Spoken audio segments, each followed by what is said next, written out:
પોણા સાતનો time almost આપણે 25 kilometre માટે આ છેલ્લો સ્લોટ પસાર થઈ રહ્યો છે। 7:45 1 મિનિટની વાર છે, એટલે 8:45 સુધીમાં એ લોકોએ પરત આવવાનું રહેશે।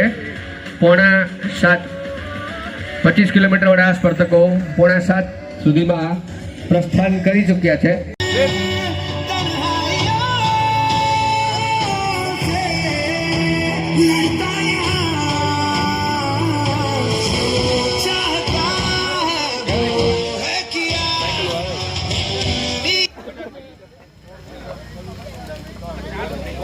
જોશીભાઈ પૂરું કરી લીધું। Best of luck from Jamnagar municipal corporation.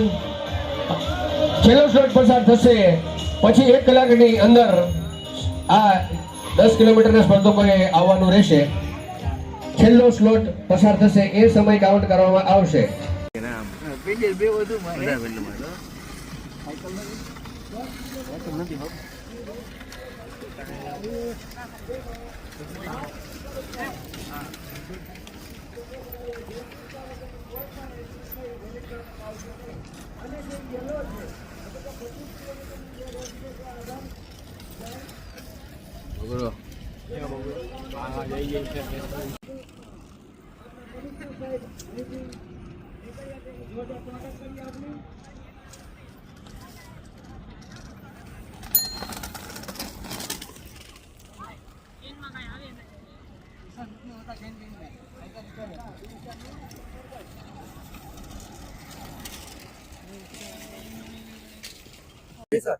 આજ રોજ તારીખ 14/12ના રોજ જામનગર મહાનગરપાલિકા દ્વારા એક સાયક્લોથોનનું આયોજન કરવામાં આવેલ છે, જેમાં 2 ઇવેન્ટના ભાગ પાડવામાં આવેલ છે। એક ઇવેન્ટ છે 10 કિલોમીટરની અને બીજી ઇવેન્ટ છે 25 કિલોમીટર સાયકલ ચલાવીને વાપસ આવવાની।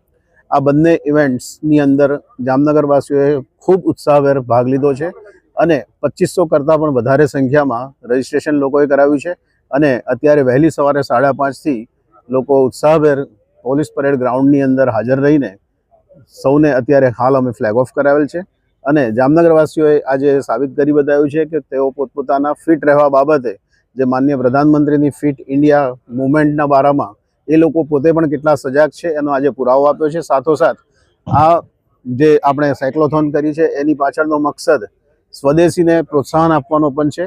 બી વોકલ ફોર લોકલ।